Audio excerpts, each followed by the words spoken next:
Hello, hello, and welcome to the Rise podcast. Now, this is episode 6, I think it is, but it is a different one because I have got my first guest who is a very good friend of mine.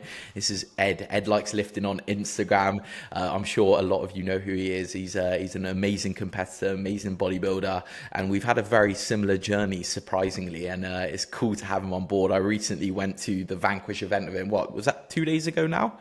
Yeah, on Saturday, I just gone On there. Saturday, Vanquish event, we trained together, which was awesome. We spent the day together, which was very, very cool. Sounds like a bromance here, but That's it, no, definitely, yeah. Like a love story starts over. yeah, I messaged Ed on the Sunday and was like, hey, do you wanna hop on a podcast? I have a little chat 'cause I think it's super, super interesting as well. I love his philosophies on mindsets on everything. And then we will be doing a nice little Q&A at the end. So, Ed, without further ado, do you want to introduce yourself? Let the people know who you are and maybe a little brief background on yourself as well. Yeah, sure. So my name is Ed.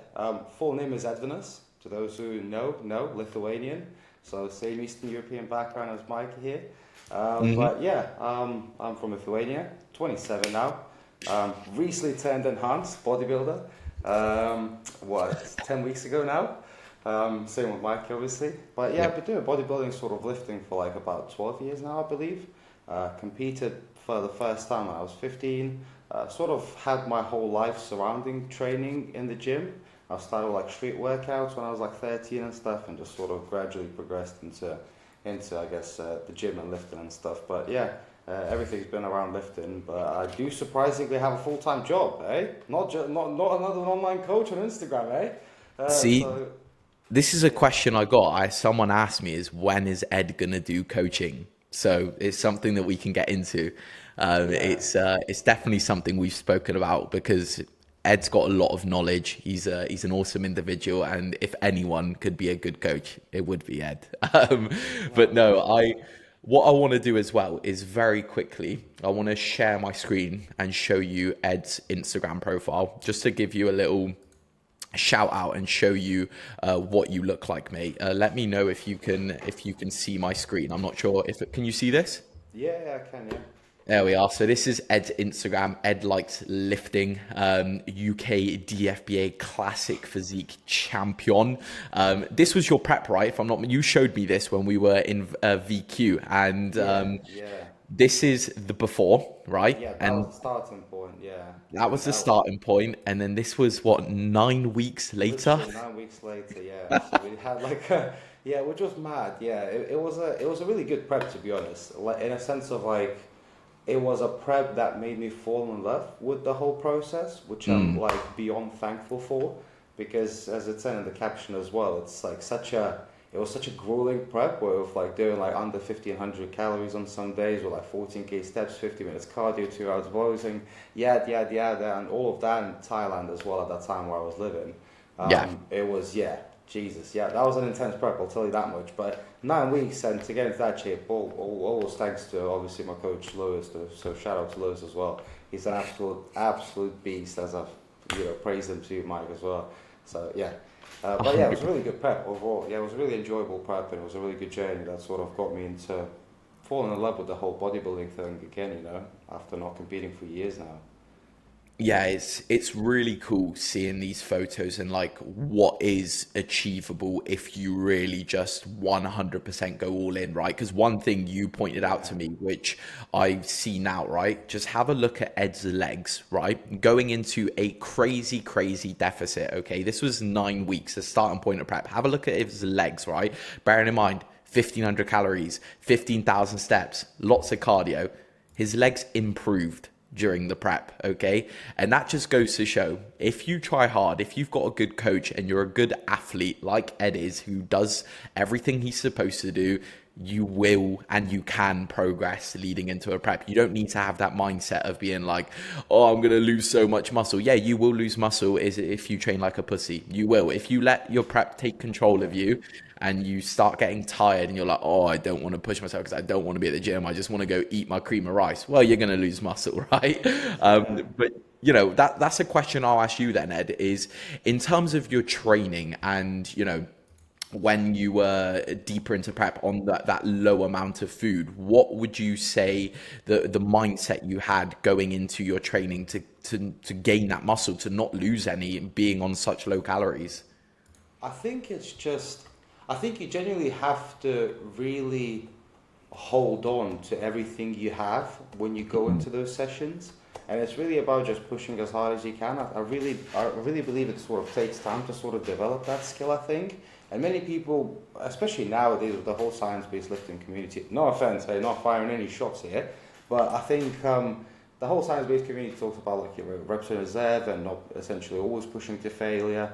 But I think no one really ever is able to achieve the true failure. So they're really not having 1 to 2 reps in reserve. They're probably having like 4 to 5 reps in reserve when it comes to their training, because they've never really pushed to that true failure where you can't physically do that rep anymore and you just physically fail.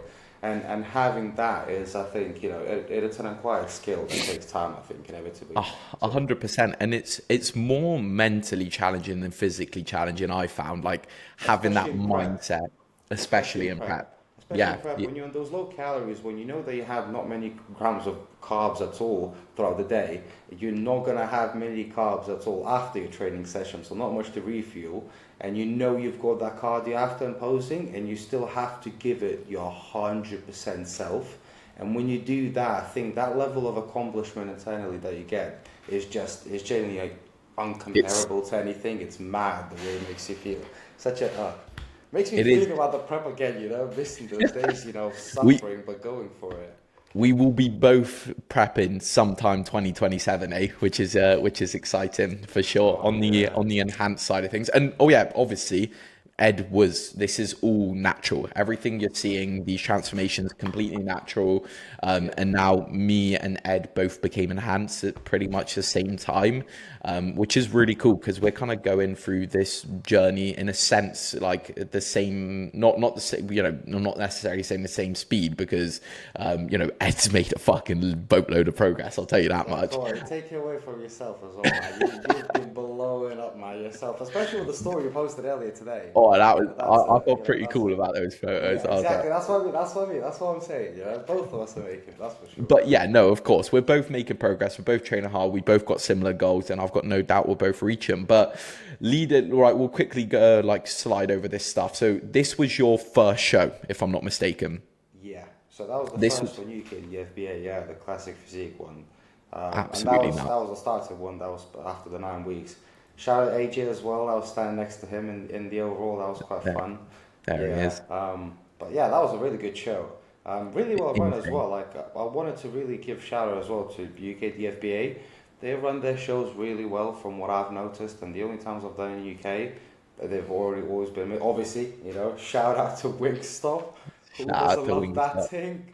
But yeah, that was the post show enjoyment, and goddamn, that was lovely. Oh yeah. No, I mean, you looked insane, eh? Clear deserving victory there, and I think it was definitely a close one in the overall as well. So that's really cool to see. And then further on, how many more shows after that? I did only one after, so it was this one here, wasn't it? Yeah, so we did the first one at the end of May, and then the next one was this one, the 5th of July one, which was the a regional show for like a natty qualifier. The craziest lineup ever.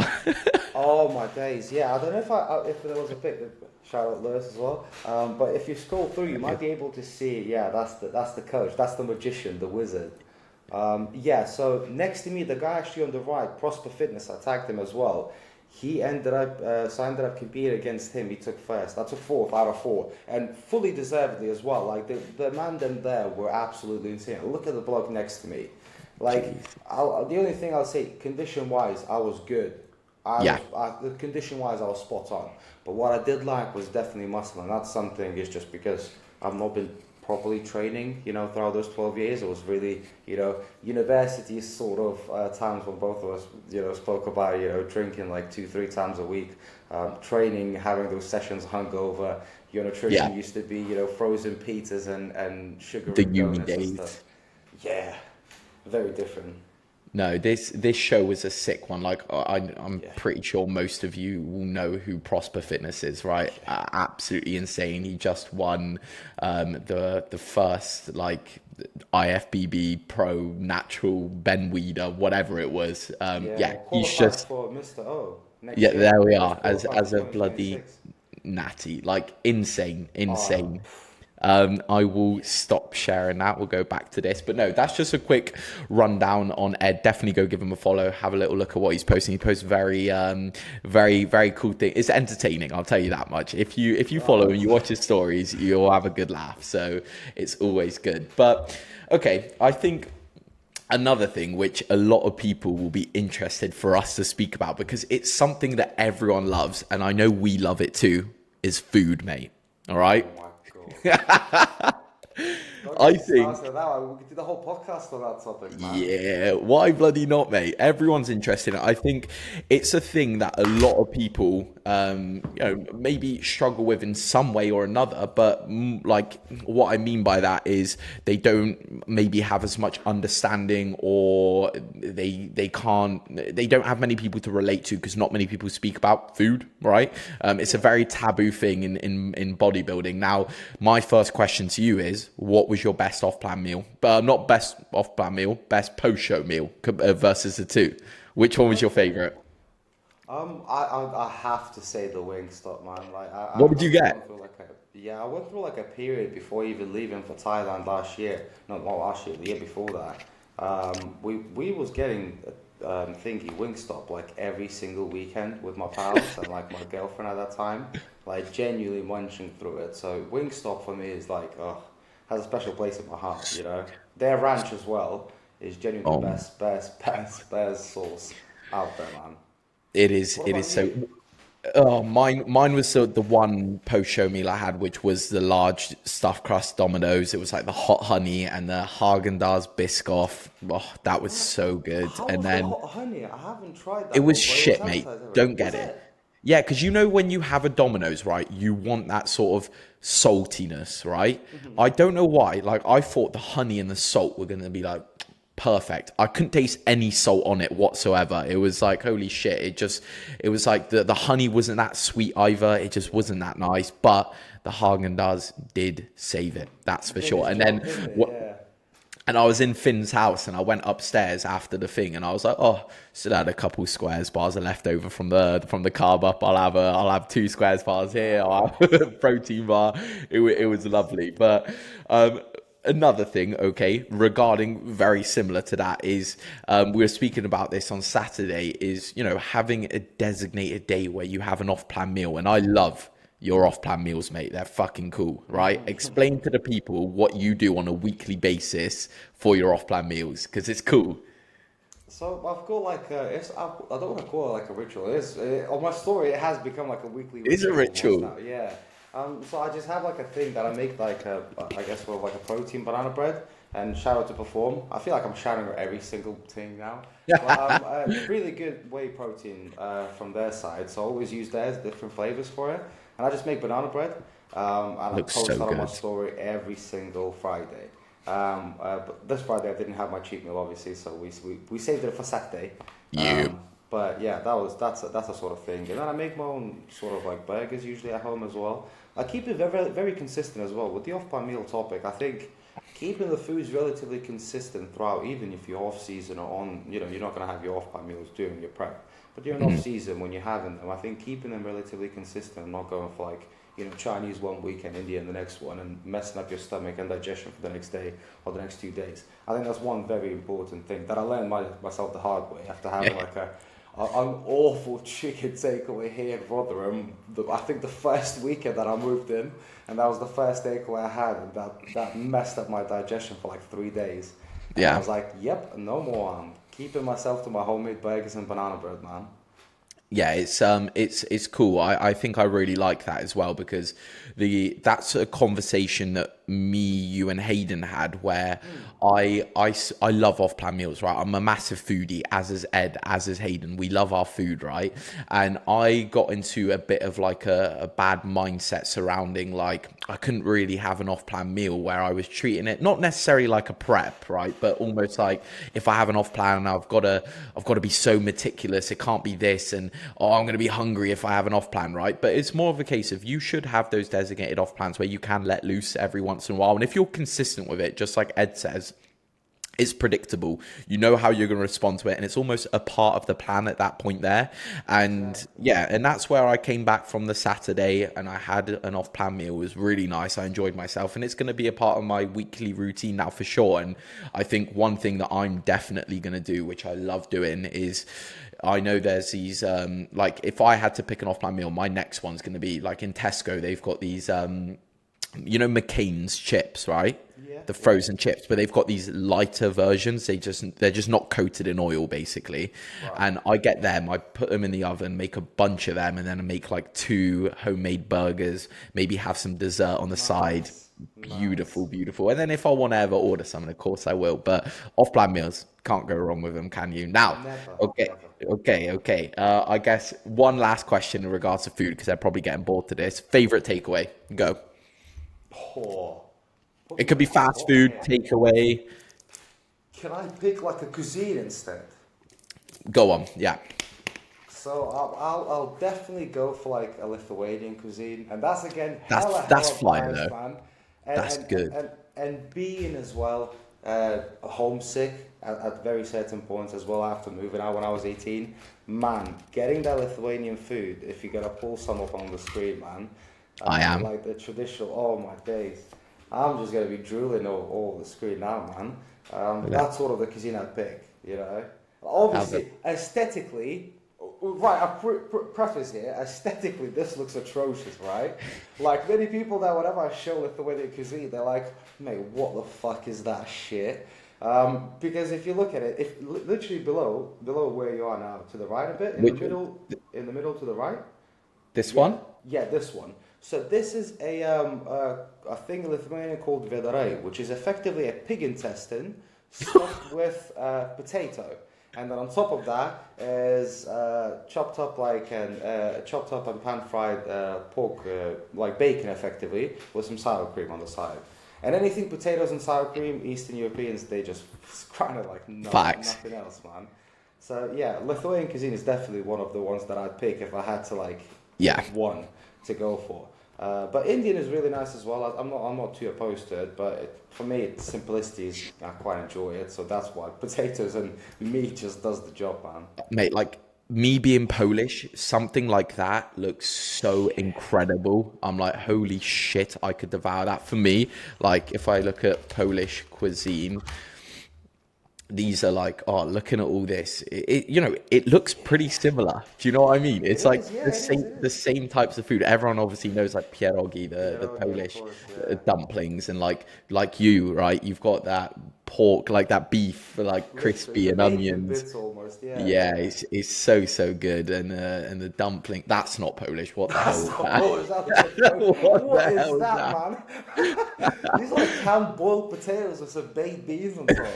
Yeah, that's fire. No, that's a good choice. I think if I had to pick, I'm not as interested as you. Mine's definitely gonna have to be Domino's, mate. I fucking love Domino's. You mentioned that as well on the weekend. Yeah, you love Domino's, don't you? It's because it's one of those foods, when I have an off plan or I eat something, I want it to be filling. I want it to fill me up. And Domino's usually does the job, especially if I have like a Ninja Creamy after. Whew. Yeah, good point. Sweet spot. All right, I reckon let's have a little chat about the VQ event itself, because that was good. We enjoyed that. I think it was really cool because we got there. So Ed and I took the train. Ed's from Rotherham. I'm in Cardiff. So we both had a decently long journey up to Manchester. It was in Frontline Fit, if I'm not mistaken. Vanquish event with Dave Trains. There was a bunch of Vanquish athletes there, which Ed and I knew quite a few of them off of Instagram. Ed introduced me to a few of them. We all said hi. It was really cool. We even got free haircuts, didn't we? Three little trims. Still here. Yeah, I got a hat on. quite fresh, yeah. You It can was say nice. bowling on side, Free yeah. trims sorted. But Yeah. no, we got there. We got the train. We arrived at like I think it was 11-ish. Yeah, yeah, Yeah, 11, yeah. 11-ish, walked over to the gym, and it wasn't even open yet. It was like some sort of athletes only shoot. And Ed and I walked in. We were assuming it's just open for everyone at the time. We just started training. And oh, I actually had a this was pretty funny as well. I know Dave Trains isn't listening, but we walked in, we went into the changing room, and Ed was getting changed. I was having a piss in the Yeah. cubicle, and I was shouting at Ed like we were speaking about something, and I just hear, "Oh, is that Mikey?" I was like, "Yeah." He goes, "Oh, it's Dave, mate. I'm taking a massive shit." And me and Ed was pissing ourselves, and that's how we met Dave. But that was really Yeah. cool. And then we hit a sick push session. I was so distracted that whole session, but Ed pushed me. I was battered. Good Really, session, really man. good Yeah. session. Pumpy. Ed was taking me through some of the equipment I've never used because Ed trains at Ultraflex Rotherham, which is a sick gym. The likes of Kuba, Jack Eagles. Who else trains there? AJ, we've got quite a few pros and stuff like that. Yeah, we've got quite good athletes Yeah. there. Yeah. Yeah, and the gym that we went to, I know a lot of you watch Ganabolic or Joe Gan. That was his gym. The one that he trains, we saw him there. He's a fucking unit. He's Jesus Christ. huge in person. You don't realize how tall he is as well from the pics, do you? I when I saw him, I was like, holy, like he is wide as fuck and tall as fuck. It's like just dense muscle of 120 kilo. I was like, oh my God, Yeah, stripped out glutes, motherfucker. yeah, Like, it's mad, isn't it? Like it especially is now when it's in his off season, he's still got his glutes dialed in, man, and with his crazy. weight going up. Yeah, it's mad. No, it was very, very cool. We luckily got a full training set, and they were like one of them came up to us. I think it was Hayden. He goes, "You guys aren't supposed to be in here, but just carry Yeah, on, right? yeah. It's fine." So we got our full training session in before anyone came in, and then it was rammed. It was Oh my so days, yeah. busy. But how did you find the event? What were like your favorite moments of it? I think the overall vibe was just really nice. I think the environment where everything was going on across the whole gym was quite fun, in a sense of like you had like Dave lifting off here, you had his deadlifts, then Yes. you had like the barbers, the tattoo section, then you had on the other side you had loads of people training around the equipment. You had like the people doing push-ups and pull-ups and stuff like that, like the mini competitions and stuff like that. So it's just really nice overall environment where everyone's just doing almost individual group things, but it didn't feel individual. It just felt like the whole environment was together. Yeah. So just yeah, really nice. Everyone was very friendly. Everyone was really Very. sort of yeah, very into it. So it's quite enjoyable to see it as well, and cheering on everyone, etc. Yeah, it was good vibes. Good vibes. There was no egos whatsoever, which I really No. liked in terms of like Yeah. no, not like even it's Dave's event, right? He was just walking through chatting with everyone. Like he didn't see himself as like some sort of celebrity. No one did that. Everyone treated it like a community, which was really, really nice to see and to be a part of. Like that was my 100%. most enjoyable side of it for sure. And Yeah. we ended up going. We left at around like 3:30 ish, 4-ish, Four-ish. and then headed over to the Manchester Christmas market, which was really nice as well. I had a little walk there, and I got it was like we're gonna get some food because we hadn't eaten for a while. We were That's a big one. hungry Yeah. for hours at that point. Since Yeah. like 10 a.m. we hadn't eaten, and then I got like some chicken gyros with like we were like, oh, it could be nice. It was fucking tiny for 12 quid. Yeah. Devoured that. Yeah, it was nice, but it was tiny. And then Ed, what did you get? I got like a nice chicken burrito with rice, a bit of sour cream, I think, and guac and stuff. I got no sauce though. I was cautious. Thought I keep thinking Save the calories. whenever I have these decisions in my head, it's always Lewis almost pinging in my head saying, "You don't need that, my guy. You don't need that." So I was like, I don't really need that sauce, do I? There's already guac, healthy fats, a bit of sour cream, healthy fats. I got the chicken, the rice, etc. So I went for that, and that was really nice. That was really enjoyable. That And it was was good. actually a decent portion as well, in It terms was of like it was volume of and it chicken was and stuff. like it's relatively clean as well. It would just have Yeah, those few exactly. things in there. It was all grilled and stuff. So that was really nice. And then oh my God, the train journey back for me, it was like oh my God, like 5 hours long. I was dead, mate. My lower back, it was hump the whole way back, sitting I out. bet. It was like so much pain, but then we nice off plan, straight to bed Sunday, easy chill one. So it was lovely. You trained on the Sunday, didn't you? I did, yeah. Madman. Yeah, just because, do you know what? Weirdly enough, you say you did trade. I only trade because you sort of said that you got to trade because when we was at the event, do you remember when we I finished? did, didn't It I? was like, I might. You mentioned it was like, didn't really feel like a full on session, so I might still hit arms and shoulders tomorrow. And I was like, you know what? That's a really good point. We sort of did a bit of chest, a bit of arms, a bit of shoulders, so it wasn't like a full on session. I was like, I'm gonna follow on as well. I'll do it on Sunday. I woke up on the Sunday and I was like, oh no, I can't. Not And today, then not today. yeah, and today's session was a good one. I had pushed today anyway, so it kind of worked out well regardless. But yeah, like I reckon now we can shift the topic towards, I'm sure, something that people are interested in, and that's PEDs and the future goals that we've got in terms of competing. I think that's a quite interesting topic. We'll be relatively smart with what we say. We're not going to be stupid here. But I just had my bloods back, which I'll make a YouTube video on. I spoke about with Ed, and bloods came back really, really good. If you're interested in those, stay tuned for the next YouTube video. But we kind of want to go over. I don't know if you're open to speaking about doses. You don't have to be if you don't want to. But If I you think speak it, it's. I'm speaking it. Hey, if we share, we're sharing, boys. I think when people will look at the progress that you've made, Ed, they will never believe what you say. Like, I genuinely, I don't think they'll believe it, which is pretty crazy. So, do you want to go first? Kind of explain your journey from the enhanced side of things, like the timeline of it, and then I'll say mine, then we'll go into future goals. Yeah, sure. So I jumped on 15th of September, at literally around 3 p.m. I remember being on a call with Lewis as well. So you guided me through it. So it was really, really a very memorable sort of day as well. Because after 12 years of not being natty, Big or day. not being natty, sorry, yeah, that was a big day.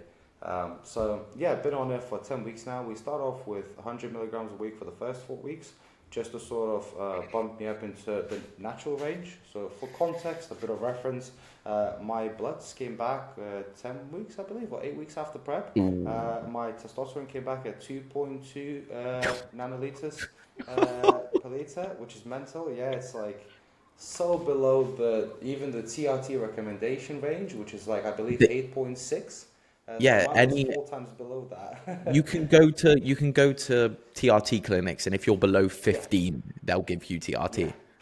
And I was at Yeah, so 2.2, yeah, so that was diabolical. 2.2, and that was quite a chunk of time post show as well. Yeah, it was Um, weirdly enough. You know what? That's one thing that I was really surprised about because we did hold off for quite some time before we ended up doing the bloods because it was like, prep did really knacker me out, especially the gap between end of May and then July 5th show, having that gap still dieting down, digging out and stuff. So we knew our test was going to be still low.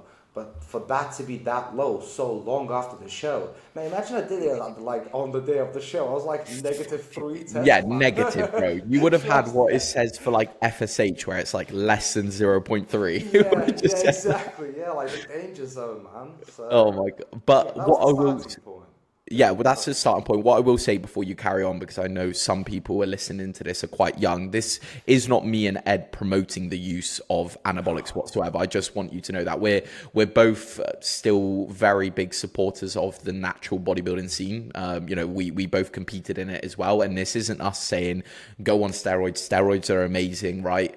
When we discuss our goals, you will understand why we have taken this goal. Now, I mean, in Ed's sort of case, anyway, I think that sort of TRT was needed regardless. However, this is where, one, you get your bloods done, you seek medical guidance, you get medical professional help, and if you are looking at doing it from a competitive standpoint, hire a coach that is very experienced, has worked with people who gone from natural to enhanced and done it in a safe way. Like, for example, Lewis, he was an incredible natural athlete, and now is an incredible enhanced athlete, right? So, and he's done this with multiple people. He's got an incredible reputation, as does my coach. So, picking out a coach that you can trust in that regard as well, getting bloods done, realizing it is a pretty big financial commitment as well.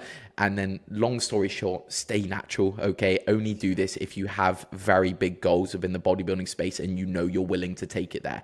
But anyway, just wanted to say that before we carry on. So after you started on 100 milligrams per week. You're very, very sensible version of you, man. I would have just carried on, yapping on how No, exciting gear has been. It's because I posted a video. I made a thumbnail being like my progress 8 weeks into being on cycle, and some guy commented saying, "I've unsubscribed because you're promoting gear to younger kids," and I was like, "Oh, for fuck's sake!" It made me feel so guilty.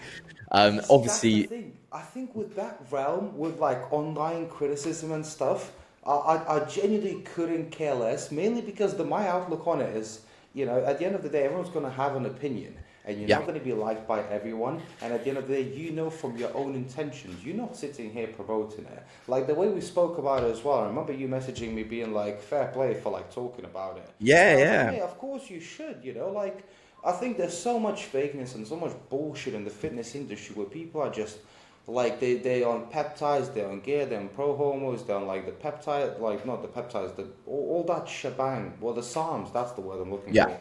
All of that stuff, and they never really disclose it. And I think it's just that this genuine behavior online is just not really nice. So I just thought, why not keep it real off the bat, man? I'm gonna be honest. Of course, everyone's gonna see it. Like, imagine me not disclosing it now, and the 10 and people see it that has happened, and be like,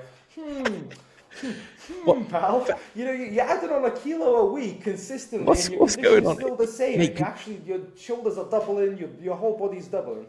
What is your weight difference right now? Because I saw you're closing on 220. Yeah, I only did that because 220 sounds good, if I'm honest. But I was 97.4 this morning. And what did you start? What were you like at the end of prep? So our lowest was 75.9, I believe, during prep. So we already crossed the 20 kilo mark from our lowest in prep, and which is mad. Yeah. Bearing in mind, in fucking great condition as well. Like, seriously, like if you would have said, it is good, right? For 20 kilo gain, mate. Like, holy shit, right?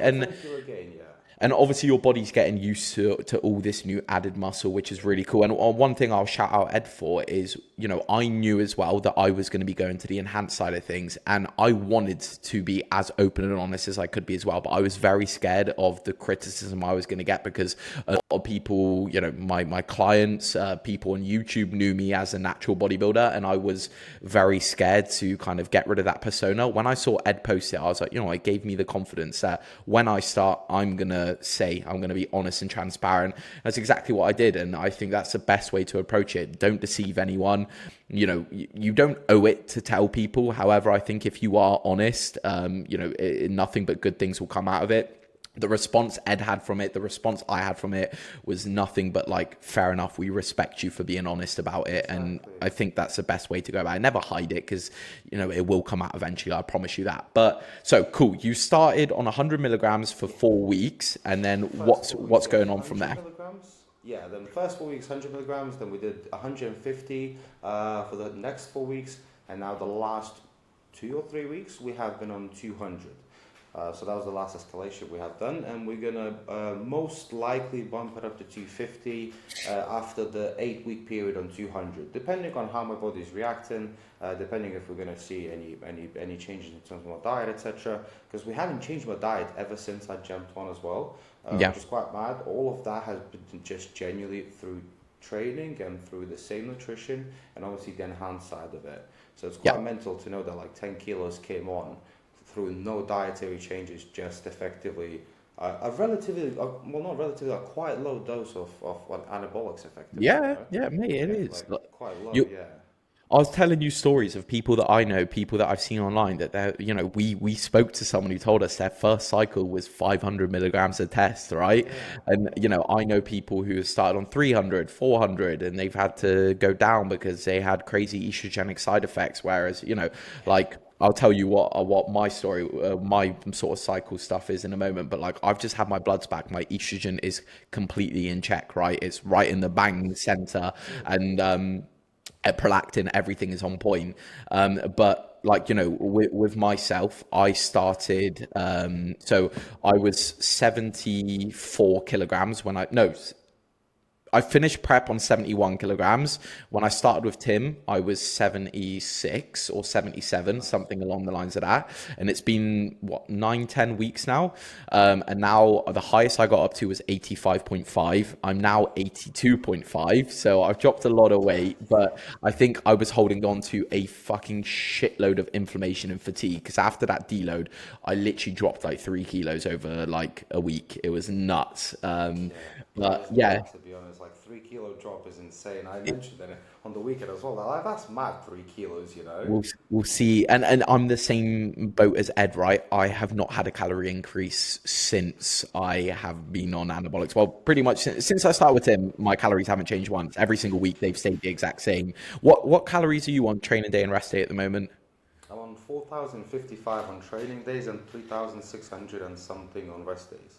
Cool. And then for anyone that's curious, I'm on like 3,100 training day and 2,650 rest day. So big difference there, but it's all to your own individual needs for what your body needs. So don't ever look at food as a metric to whether you're making progress or not. But yeah, I started on 150 was my initial dose for 4 weeks. Then we went up to 200 for another 4 weeks. And then as of 9 weeks, so well, as of last week, I've gone up to 250. So like this will be like my first proper week of 250. Last week was like the top up. So I'm on 250 now. So things are escalating and climbing for myself. Zero side effects, been really smart. Like me and Ed are very careful with our health, like blood pressure readings, blood glucose readings, like all these different things. And we've got very knowledgeable coaches. So obviously that helps us a lot as well, which is super beneficial. And then on top of our supplementation, etc., we do cardio, we do our steps, our food's really good. So we are like the way you mentioned as well. When you think about it, it's such a checklist, isn't it? When you go massive. if you're not, and that's a big disclaimer. If you want to do it properly, and that's what I think one big thing that people do need to consider is if you're going to do it properly, where you are going to preserve your health long term, and you are going to be able to do this in the long run, but not you getting a heart attack at 35. Do you know what I mean? Like, let's hold off from that. Do you know what I mean? Let's take care of our heart, kidneys, liver, etc. And as you mentioned, it's the supplements, it's the blood glucose in the morning, it's the fasted blood pressure reading. All of these things, like, they do matter. Keeping track of your health every single day and seeing when anything is elevated and how to combat it to preserve that health. Not to just full send it, 500 a week off your first cycle. Here we go. Get a bit of growth hormone, some DHTs in there, some tren. Why not? Yeah, why not? Let's full send it. Send it. But then from there, it's almost like, where do you have to go from there, right? Where you're risking your health. You want to make changes based off of how you're responding to things and knowing that you can escalate in a healthier way. It's never going to be healthy and safe, right? But you can do it in the safest and the healthiest way, right? Exactly. And that's, in my opinion, the best approach. I think it's going to pay off for me and Ed big time. No doubt about it. Now, moving forward to kind of future goals, because we spoke about this a lot, and I really liked your mindset in terms of like IFBB. We'll get into that in just a moment, but I guess my sort of goals going forward, and I'll let you speak about yours, is 2027 I want to compete, see where I'm at. I think I want to win a PCA overall. It's like the bare minimum. Like I don't know if that's crazy, but I want to win a PCA overall. And I'd love to solidify like a class win and maybe like an overall in a two bro show. And hey, who knows, if I have the physique to go for a pro card that year, then I will. Of course, I'll try. I don't think I will, but that would be a really cool goal. And then eventually from that season, 2027, see where I'm at, see what I need to improve upon. Then the next time I compete will be for a pro card attempt. It will be like, right, we are going for a pro card. This is a goal this time round. But if that happens next time, it does. does, that would be awesome. Like I'm going into the 2027 prep with the intention of, I'm chasing a pro card. It's not to chase a pro card. And then, one day eventually reach, it would be really cool to step on the Olympia stage. Who knows if that's possible? My physique will only figure that out as time will tell, how we respond to things, how we grow. But that's an ultimate goal, I think, in the long term, and things can change for sure. But I really liked Ed's approach on, which I'll let him speak about it. I'll let him say his goals first about, not necessarily chasing the pro card, but chasing a pro worthy physique, which I super resonate to that. I think it's about the journey and like you being proud of your physique and all of that, because, you could win a pro card looking like shit in some places. You want to win a pro card in a good show and knowing that you've actually got a pro-worthy physique. But I'll let you speak on that a little bit more when you say your sort of plans and what you've got going ahead for yourself. No, I just wanted to add it as well. So it's sort of like when you said, if my physique will be able to take it to Mr. Olympia and stuff. I think at the end of the day, we're not talking from like a copycat perspective. We're like, yeah, we're coming for the O, baby. We're here like, mate, it would be fucking sick if we could make it to the O stage. That's the dream, baby, Yeah. So I think having that sort of positive outlook on it, but not like a cocky one, is always a very good thing, because I think inevitably that in the back of your mind is what's going to really push you those sessions as well, every single day. So I think that's a really good thing to have that in the back of your mind, that it's a possibility there. So just let's push for it. But in terms of like goals, yeah, it's as you said, for me it's not necessarily the pro card. Like, it would be really lovely to get a pro card, but pro card is just for me a tool to get to a pro show. For me, I want to build a pro-worthy physique, as you mentioned yourself, and having something, really classic to display, keeping that small waist in check, having those broad shoulders really peeled out of my mind when I go on, Yes. for a pro qualifier. And it's a long journey away, even getting to that pro card. Jesus Christ, yeah, 2027 is the goal to compete. But until then, it's the upcoming year and a half of, putting on good size and putting on quality size in the right areas. And who knows, if in 2027 I'm looking at myself and I'm thinking, mate, you're just not really good enough, because if you look at the competition, it's evolving so much, the classic physique. The same with the open bodybuilding, like, you've got someone like James Hollinshead, who is in 2022, I believe. He was at Mr. O stage, qualified that year, qualified for Mr. O 2 years, and this year he can't qualify for an O, He's struggling to place in top 6 in certain shows. So it just shows you how much the categories individually already progress, and like how you've got, people in the same classic physique. You've got Danny Hester, who won the first classic physique, Mr. O, and how he looks versus Ramon Dino. Now it's like mental, like you can't even compare the two physiques. So God knows what physiques are going to look like, in classic stage in 2027, and if I'm going to be even capable to, qualify for it. But if I do, and I get a pro card, then boy, am I gonna take away another 2 years, get diabolically huge in 2029, baby. We're going for those pro quals, But that's the long-term version, obviously. It's not set in stone or anything like that, but yeah, the goal is, the same way. If my body can take me and the genetics and the response from anabolics is there, the dream is to step on the O stage 100%. 100%.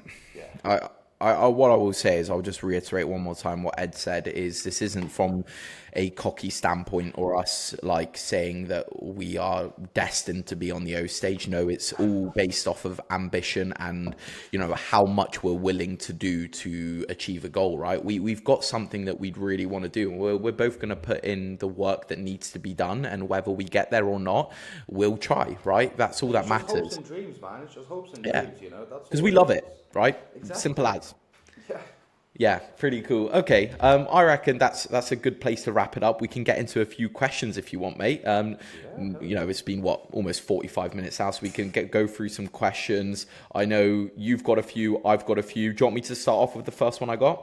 Yeah, shoot them away. Let's have a little look. Okay, so this is from Jack Kinsey Koff. Do you know Jack? Yeah, hell yeah, I know. He's an absolute G, man. Yeah, crazy. Shout out to fucking Jack. Like, holy shit. He, that's a good representation. Yeah, the mullet gang. Yeah, mullet guy. He's the OG mullet guy. I'm just a copycat. I'm a B-Tech mullet guy, No, Jack is a perfect representation of someone who is patient, who really puts in the work and is reaping the rewards, right? People never believe him when he says he's on low anabolics, and when he is, right? But best believe it. Have a look at his physique. You won't believe it. He's someone who is destined to be an IFBB pro, no doubt about it, right? Whether he likes to hear this or not, I'm pretty sure he knows it. But, he's someone, I look up to a hell of a lot. I look at the way he is, the way he presents himself, the ambitions he's got. He works with Tim as well. Super inspirational. So shout out to Jack, genuinely. So his question was, he's asked 3 actually, but the first one, would 14 to 16-year-old you be proud of who you are today? Oh, mate. That's a good one. Go on, you answer first. Emotional on this one. Hell yeah. Hell yeah. I remember when I was during that period, mate, I was just stop getting bullied in school, So at that time, when I was young, I was bullied in school. I changed probably 3 schools in that time as well. Across Vilnius, yeah. I had this front tooth got knocked out as well, knocked off half of it. Doing just a guy literally punched me straight in the face.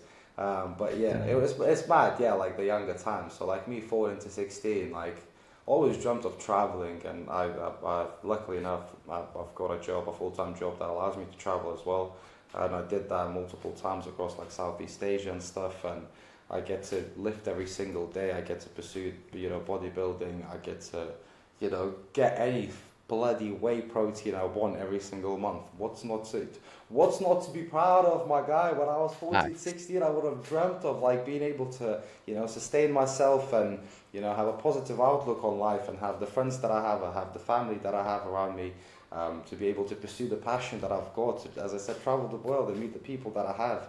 And, likewise yourself, all these people in the fitness industry, they're amazing. So yeah, everything, man. I'm just, hey, blessed to be alive. That's all I'm gonna say. That's the summary of it, man. So hell yeah, I would be proud of myself, man.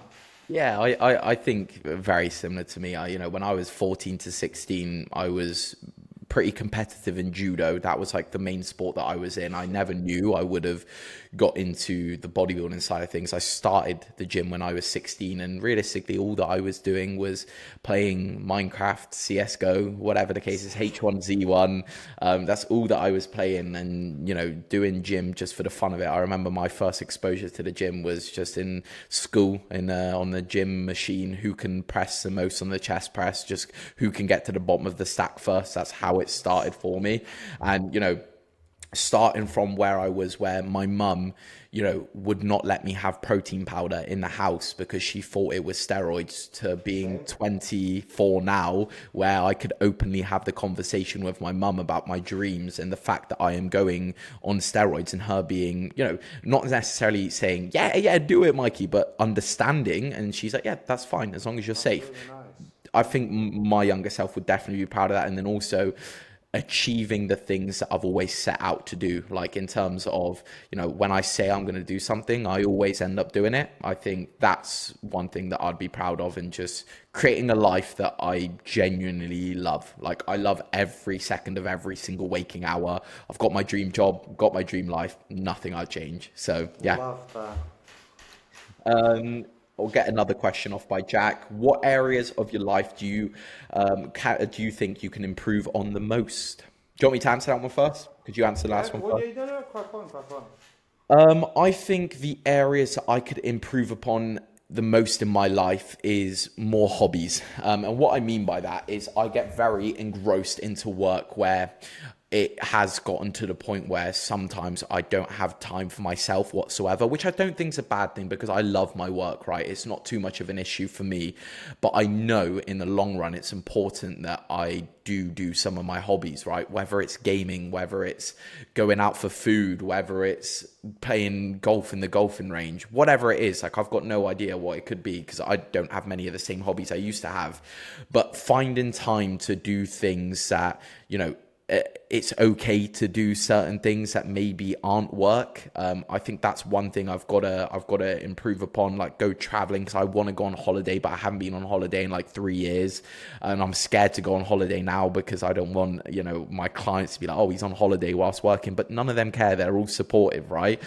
So it's about removing a lot of self-doubt and negative mindsets I've got, and also putting a lot less pressure on myself and learning how to enjoy a few of the things outside of bodybuilding more. Lovely. Awesome. Hey, good plans, man. Good plans. I rate that. Um, for me, oh, I think it would be just really embracing the current journey of like being on my own. So as yourself as well, it came out That's a of good a one. I like this. relationship. You know, I it's agree. I agree with this 100%. yeah, it's something that I think.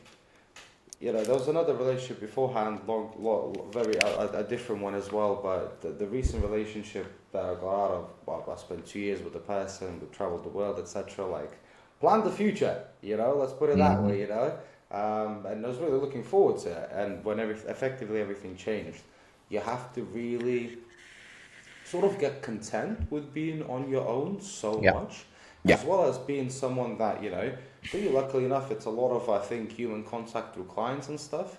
And it's, whether it's the daily check-ins and stuff or whatever it may be. For me, I do speak with my colleagues, but it's literally like a couple of calls a day. So genuinely, like, I kid you not, 95% of the day, I am with myself for my own thoughts. Yeah. And I think getting comfortable with that is something I'm still getting the hang of. Like, Yeah. I'm comfortable with it, but there's definitely moments where you just sit there and you just think, mate, oh my God, I really fucking need someone here. It would be Yeah. really nice to just, mate, give me a hug, someone, I beg. Do you know I what I know. mean?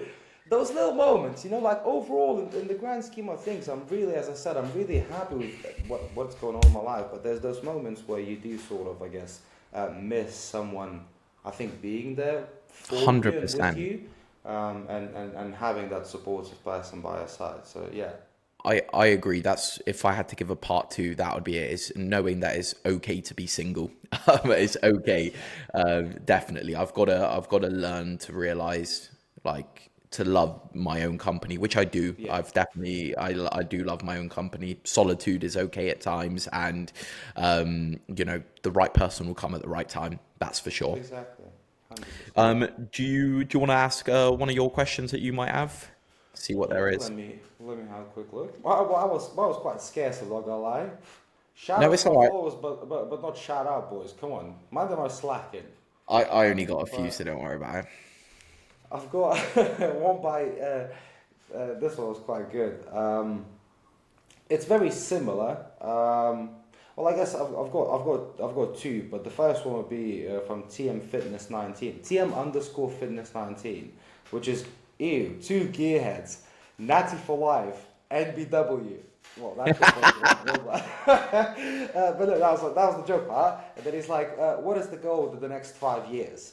So I think we sort of, It's I guess, sort covered of. it, but maybe to put a twist on it, what's the goal? Not competitively, but I guess out of life in the next Ooh, 5 years. But little she could twist, that's man. a good one. I like that. Yeah, yeah, yeah. So Do you wanna? I'd like you to start this one. Okay, I think my goals for the next 5 years in life, one, carry on growing the coaching business. Of course, I would want to be solidified in the next 5 years as one of the best coaches in the UK, for sure. That's a big goal of mine. In the next 5 years, I would love to be also solidified as an incredible athlete, whether that means being an IFBB pro or not, just as a great athlete. On top of that, I think by 5 years, I would have loved to have found my long-term, my partner, right? Someone that I'm going to marry, the mother of my children. I would have loved to find that and moved in with them as well. That would be a massive goal of mine. And then also starting another business of some sort and it being successful. Just more ventures, seeing where I can take things and chasing other passions and other avenues without sacrificing coaching. Lovely, I rate that. That's a pretty good plan. Jesus, you're very very structured in the future, man. I Yeah, like that. boy. I think about it too like it. much. Nice. Well, that's good, man. That's good. That's how you put it to work as well, you know. Fair. Mine for the next 5 years. I think transitioning to fully having my income come from the fitness side of things. Yeah. Being, having a full-time job now and still trying to, post consistently build this out. It's something I really want to work on. So in the next 5 years, I would like to, I don't want to label as like, an influencer, but just be in the online fitness space as, someone that is a coach, but someone that is also, has the entertainment side to it, that can do, produce videos. I'd love to do YouTube, and stuff like that. So the creativity aspect of it as well. So I think having the career within the fitness space in the next 5 years, then on top of that, definitely find someone, hopefully, or that someone find me in the next 5 years to, because, I'm not as lucky as you, my boy. I'm not 24 anymore. Man's approaching 28. Man's reaching the young status here. Do you know what I mean? Like, boy's getting old. I'll tell you that much. Like, life flew by. So, definitely by the time I'm almost 33, I would like to be in a position where I'm with, someone that I see myself, having kids, etc., and starting a family and stuff. And ideally to have, traveled a lot more of the world as well in the next 5 years. I really do like. I love traveling, man, and I've not done enough of that. And I think. Despite knuckling down fully on the bodybuilding side of things, I would like to have those, when I'm on a health phase, let's say, and I have the time to fly somewhere where I'd love to do that during those 5 years. But the ultimate, you already boys know. Step on that stage, eh? Step on that stage. The big, ooh, the big, ooh. Nice. I like it. I like it. Good answers there. All right. I've got a couple more we can whiz through. Another one from Jack. If money wasn't a barrier, what would you do tomorrow for yourself? That's a hard one. You know what? If money wasn't a barrier, nothing. Like, genuinely, I would crack on like that, man. I'm doing what I'm doing now in terms of Yeah, like, I genuinely think if money wasn't a barrier, I think it would be the case of it would allow me to really just realize I fucking hell, I love this shit. Like the passion is still there regardless of the money. But let's just say hypothetically, if money wasn't a thing, that means you've got infinite money, right? yeah. Okay. Well, I'd buy like 50 fucking yachts and 50 mansions. Just fine. No, I think yeah, genuinely, I couldn't say anything specific, but if I would go somewhere I've always wanted to travel, probably like Japan. I really want to go Japan. I think that's what I'd do tomorrow. If money didn't matter whatsoever and I didn't have to care about my job, boom, Japan tomorrow, probably. Okay, nice. I would probably get in touch with Prime, Citadel, Nautilus, and a lot of different other exquisite gym equipment brands. And open your Let own. them know about my unlimited budget, boys.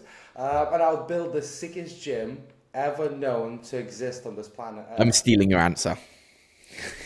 Hey, too late. You're already in Japan, my boy. You're already on that flight there. Yeah, I take it back. But when you come back, we'll build it together. We'll build it Yeah, together. yeah, That's come on. That's the part. If you were, oh, this is similar. Oh, well, I guess this is more of an advice question. If you were able to go on a week holiday, would you eat what you want or stay strict? Oh, a good one. I think that's a really good one. I would personally, the way that I manage these holidays is I would not say strict, no. I wouldn't, because I want to enjoy a holiday. This is what I say to my clients, right? You don't need to binge all week, okay? It doesn't need to be every breakfast, lunch, dinner, and in between, you eat whatever the fuck you want and do a 10,000 calorie challenge every day, because you're going to come back from that holiday and regret it, right? You're going to be like, holy fuck, that was shit. But if that's what you truly want to do and you're willing to accept it, cool. As long as you will enjoy it and you won't regret it afterwards, fine. Accept that and do it. But then majority of people still want to like come back, and maybe they won't handle it that well, but just stay on top of your steps, stay on top of your, like, do some cardio if you can, train here and there if you can as well. If you don't, like, I wouldn't really train on a holiday unless I wanted to get like a chest or an arm pump or something like that. But the way that I would do it is, if you wanted to be relatively smart about it, is no, I wouldn't stay strict with foods. I wouldn't have like go buy a chicken and rice. I wouldn't. The way that I would do it is like breakfast, lunch, and snacks would be relatively on like the cleaner side, or lower in carbs, for example, where I would just overload on fruit and veg, to be honest with you, and just like make like big salads or have something along the lines of that.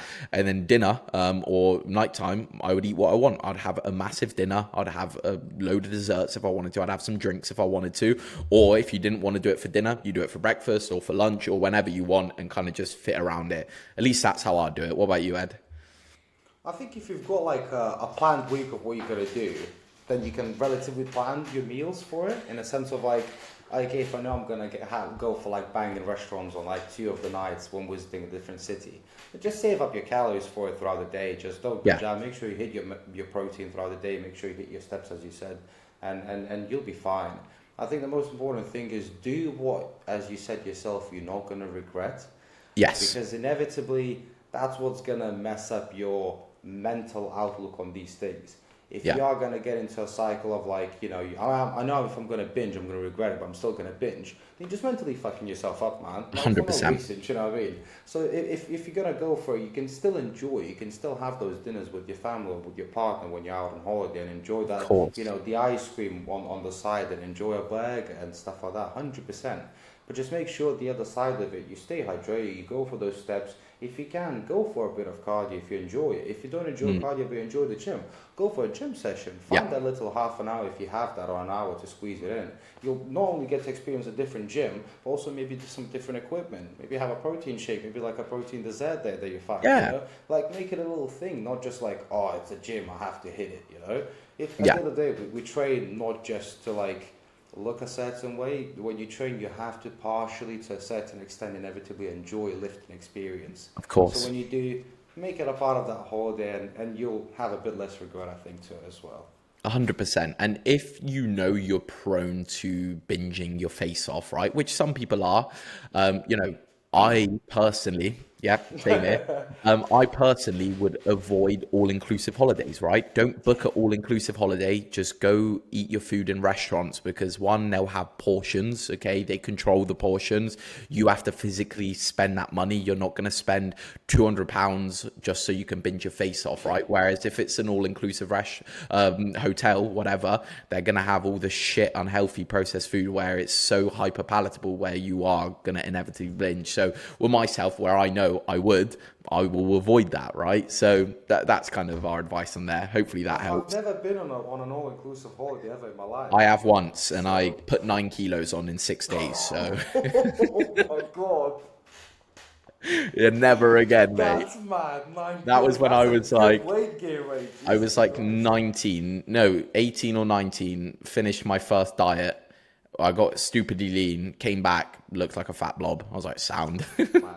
Yeah, regretted it, and then now I look back on the holiday, like I hated that holiday because of that. So don't do it. Because of that mental experience. Exactly.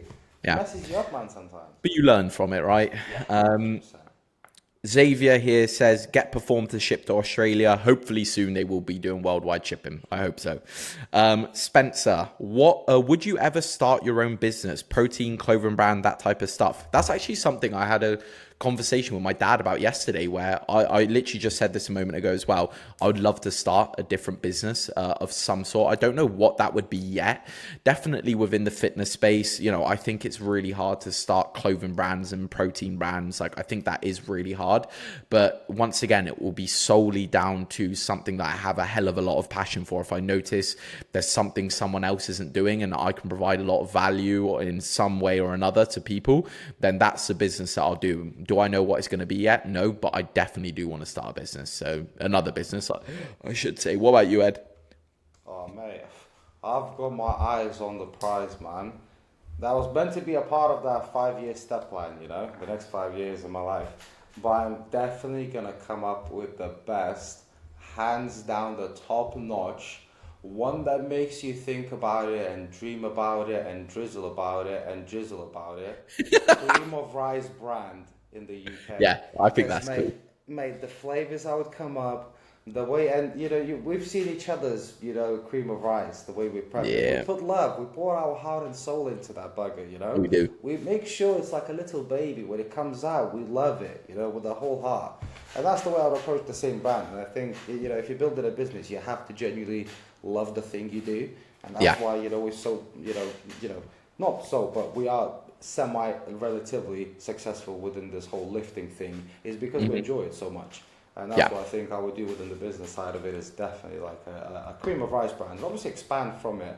But, cream of Good. rice. I've got a vision for flavors, got a vision for the brand. It's just need time and Time will and tell. place. Exactly. Nice. Exactly. Yeah, cool. I like the sound of that. And this question, I'm not really sure how to answer it, to be honest with you. It's from Yanis. What are the three main criteria of the WMBF judges? I'm not a judge, so I don't necessarily know, but it is quite literally going to be conditioning, size, and symmetry, right? Yeah, Those I are was like, about to say, yeah, I'm pretty sure these are the three. In general, like bodybuilding judging criteria is pretty much that, yeah.